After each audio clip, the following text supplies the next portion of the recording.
Ciao, bentornati sul nostro canale. Nel video di oggi andremo alla scoperta della storia del castello Valguarnera di Assoro, in provincia di Enna. Assoro è un comune che dista 29 km da Enna ed è situato a nord-est della provincia sui Monti Erei. Oggi andremo alla scoperta del suo castello, monumento molto importante per questa cittadina.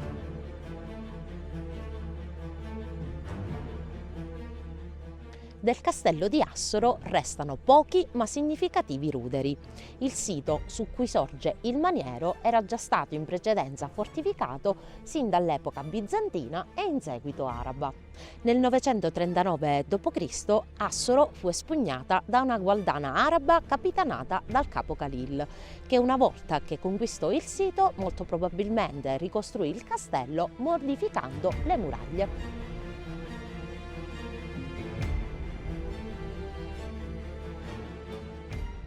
Successivamente fu conquistata dai Normanni e il castello, con un atto di vendita firmato da Ruggero II, passò al vescovo di Catania, che ne acquisì il diritto feudale.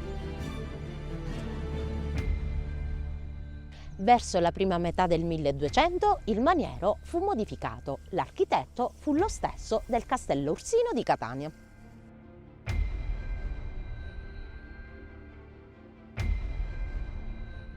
Pervenne poi a scaloro I degli Uberti.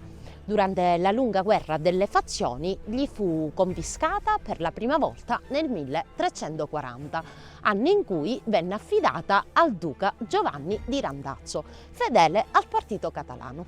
Nel 1347 l'Uberti fu perdonato e rientrò in possesso dei feudi e quindi anche del Castrum Masari, dove in un'ulteriore vicenda bellica nel 1351 perderà la vita.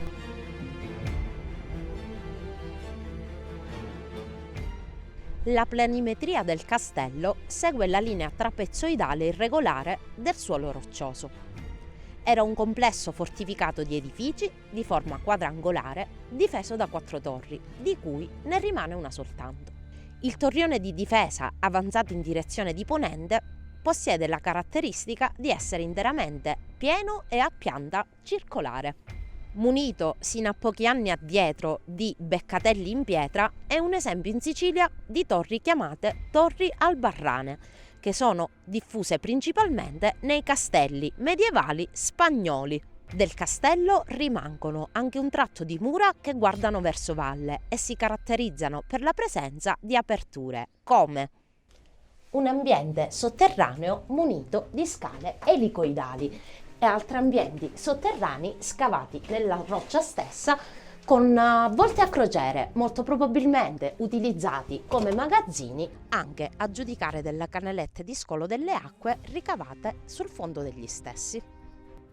L'ingresso era posto sul lato sud-ovest ed era introdotto da un ponte elevatoio.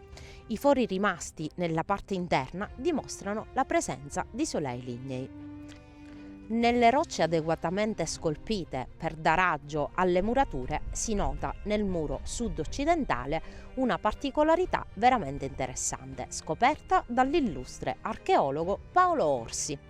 Accanto ai grandi fori per le travature dei pavimenti e dei solai compaiono in più punti lunghe serie di petroglifi lineari, tutti uguali, la cui interpretazione è veramente ardua, ma che testimonia come il castello fu edificato su una fortezza preesistente molto antica.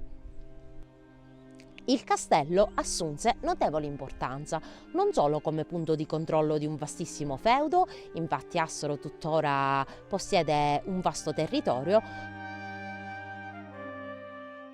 ma anche come postazione lungo la strada Catania Est che attraverso le strade dell'entroterra siciliano raggiungevano Palermo.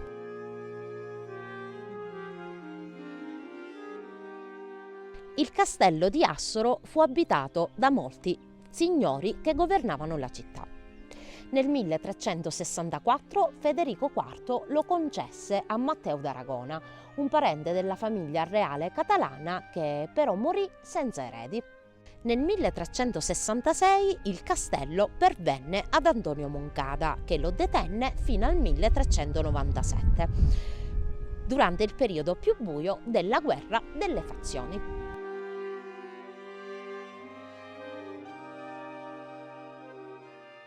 In quest'anno il Moncada perse ogni diritto feudale e fu sostituito nella signoria di Assero dai fratelli Vitale e Simone Valguarnera, nobili catalani fedelissimi al casato aragonese, la cui famiglia rimarrà in signoria di Assero e del vicino villaggio di Caropepe fino alla fine del feudalesimo in Sicilia, facendone fulcro del loro vastissimo territorio feudale.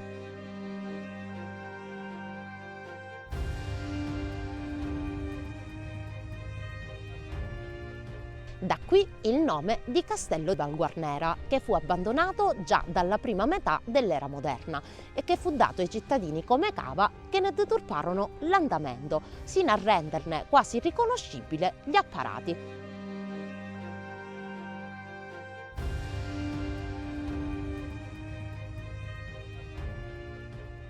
Oggi il Castello Valguarnera di Assero è inserito in un parco urbano di 4 ettari di nuovissima creazione, il Parco Urbano Elio Romano, che comprende la parte alta del paese con l'antica fortificazione, l'antica acropoli nella quale sono state rinvenute delle tombe risalenti al periodo che va dal secondo al V secolo a.C.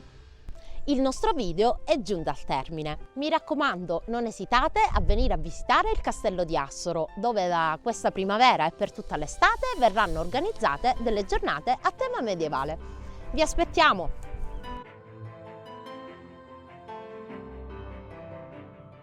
Per Aspera d'Astra iscrivetevi al nostro canale e lasciate un bel like, non dimenticate di attivare la campanellina qui sotto e di seguirci su Instagram e Facebook.